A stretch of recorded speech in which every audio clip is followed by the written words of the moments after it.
Giuseppe Gioachino Belli, li due ordini.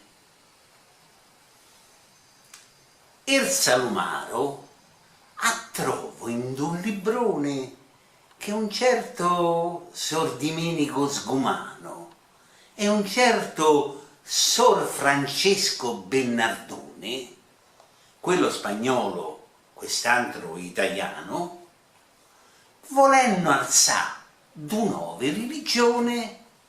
Il primo si vestì domenicano, mentre il secondo si legò un cordone sulla panza e si fece francescano.